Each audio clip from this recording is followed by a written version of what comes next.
Hi, this is Kim from KimberlieKohler.com, and today I have a bracelet tutorial for you. So today's bracelet is building on last week's bracelet. So you'll see when I'm doing this tutorial, you'll need to refer back to that to get the technique for part of this bracelet, and then we're just going to add to it.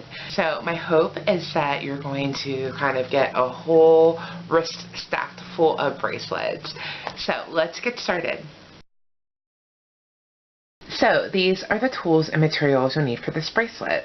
You'll need wire, you'll need 20 gauge half hard round wire, and if you watch my tutorials a lot, I use the same wire all the time. It's 20 gauge, silver plated silver, para wire, it's round. It doesn't have a hardness indication, but it works like half hard. So whatever wire you're using, you can use whatever wire you choose. It doesn't have to be silver, it can be whatever you want. Then you'll need a few of these links from the wire wrapped loop chain. I taught you how to make this last week. So you can just go back to that video. These are singular links. They are not attached to each other. We're going to put something in between them. So they're completed links that are not interconnected. Last week we interconnected them, but this week we will be interconnecting them with something else. You'll need a few beads, and how much of each of these you'll need will depend on how large of a bracelet you're making, how wide your wrist is. You may need more, you may need less, depending on your wrist. You'll need a clasp. I'm using a lobster clasp, and then you'll need a couple jump rings. So for half of this bracelet, it's going to be the wire wrapped loop links, which you can pre-make. Like I mentioned, just check out the video from last week when we made a plain bracelet. I'm actually wearing mine today, and instead of interconnecting them, we're just going to make them separate, and we are actually going to connect them with wire wrapped bead links, which I'm going to show you, and we're going to have to connect each side since we have already made all these links ahead of time, and I'm going to show you that right now. So my beads are kind of small. You can use any size bead that you like, and we're going to cut a piece of wire just a few inches longer than our bead. So we're just going to go ahead and cut that. And then last week I had mentioned making a mark on your round nose pliers. You can use that same mark this week. You can remake it if you need to remark it on there. And so about 1 inch from the top of the wire, we're going to hold the wire in our round nose pliers. And you're going to line up the wire vertically with the mark on your pliers. And we just do this to make sure the loops are all the same size. And then we're just going to bend the top around and form a loop. So before moving on, we are going to slide one of these links in. So we're just going to use the loop on one side, hook it in there, and then we're just going to complete this wire wrap loop, kind of like this isn't even hanging here. So we're going to hold the loop in our chain nose pliers. I'm going to wrap around once, and while I'm doing that, I'm pulling out the long wire straight so that this loop ends up being straight, centered on the wire. And then I'm just switching hands because that's what I do. And then I'm going to wrap around a couple more times, and I'm just using my bent nose pliers to help me. You can use whatever pliers you like. Okay, and then we're going to trim off the excess wire, and we're going to make a flush cut. So the back of your wire cutters is flat. Use that toward the work, toward what we're leaving behind, and it makes a nice flush cut. The other way makes a pinch cut, which is kind of pokey. We don't want that. And then we're just going to come in with our chain nose pliers and just make sure that end is not poking out at all. I'm just holding the wraps in my chain nose pliers and kind of going around the same direction I was going in before. And just run your finger to make sure that nothing's poking out.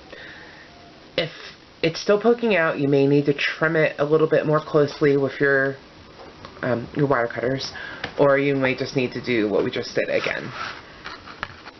Okay, now I'm sliding on a bead, and you may notice that my wire is a little wavy, and I just didn't straighten it out, because the more you work with wire, the more it hardens.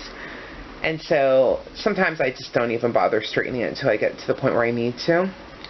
So I've slid my bead on. Now I'm going to hold this wire in my round nose pliers.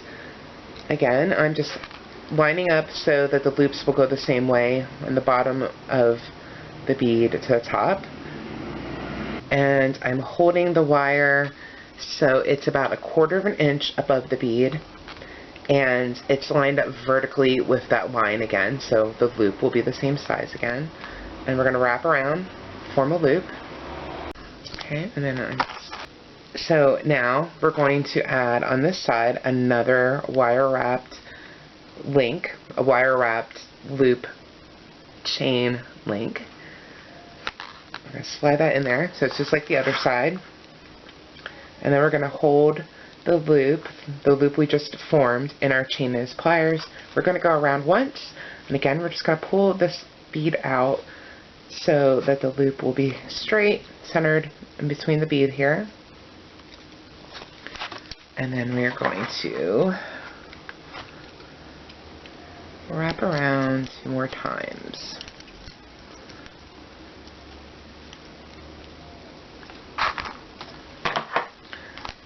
Trim off the excess, making a flush cut, and then use our chain nose pliers, exactly what we just did on the other side. Just make sure that end is not poking out.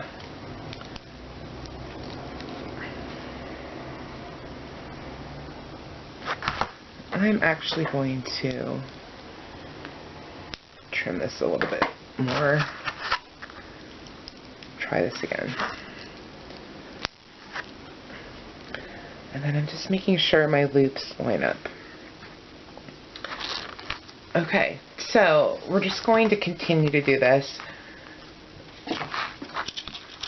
Same thing again. We're just going to do it. Every other link is going to be a bead. And we're just going to continue. You have to interlock each side. So I'm forming a loop, sliding the end into it here, and then completing the wraps. So just do this till your bracelet is long enough, and then you can finish it off, and I'll show you how to do that. I have my bracelet here. It's finished, and it kind of bothers me that it ends not, like, I'd like them both to have a link, a wire wrapped loop chain link on each side, but that's going to be too long, and actually when you're wearing it, it kind of works back out again. And I'm also going to mention this from last week. If it doesn't, you can't get it to work out perfectly with the links, the wire wrapped bead links and the wire wrap loop chain links, that is a mouthful, you can adjust with jump rings at the end. So for me, this is a little bit too small, but once I add the clasp and I'm going to add a couple extra jump rings, it's going to be just fine. So that's what we're going to do now. And so we're going to open up a jump ring and add our clasp. So you just need to find the slot in the jump ring, and if you can't see it, sometimes you can just feel it. I just run my nail around till I find it. And I'm using bent nose pliers and chain nose pliers. You just get them on either side, and you're going to hold steady with one pair of pliers and pull toward you with the other. You do not want to go out because you're trying to keep this round shape, but you'll see it's open. And we just add the end loop and the clasp. And to close, you're just going to kind of do the same thing but in reverse. And then we just kind of go back and forth a little bit to kind of harden up the jump ring, also to get it perfect, to get it lined up perfectly. And sometimes you'll even hear or feel it click into place. And then if it works out for you, you can just hook on to the last loop if that fits your wrist. Or in my case, I'm going to add a couple of jump rings to add a little bit of length. And also, that's what I'll hook my clasp into then. So I'm opening that. I'm actually going to add a jump ring in here to the ends. Close it up. And then I'm going to check how it fits on my wrist. And it's perfect now. So I am done. And I'll just hook into that last jump ring when I wear it. So that is the bracelet.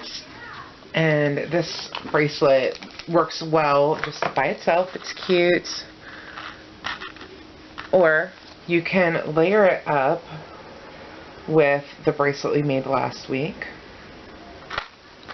So it gives it a little more definition. And then you may even want to just kind of layer it up with more bracelets. So I have lots of just little strands of bracelets that I like to kind of wear together, that I'll probably just stack these all up and wear them at the same time. And you can just keep stacking them up however many you want. Add different colors if you want, keep it all kind of similar if you want. It's totally up to you. And then I always like to add this kind of chunkier bracelet in as well. So that is an idea. But here's our bracelet, and I hope you enjoyed this tutorial. If you liked this and maybe you want to learn more wire wrapping techniques, you will want to check out my Wire Wrapping for Beginners e-course. You can learn more about it at the link below this video. You're going to learn how to make all kinds of components, head pins, clasps, another kind of chain, all kinds of different components. And then I give you recipes to use those components, put them together to make jewelry pieces. So you'll get earring projects, necklace projects, bracelet projects, and wire wrapped ring projects. So check that out. I hope you have a great week, and I will talk to you soon.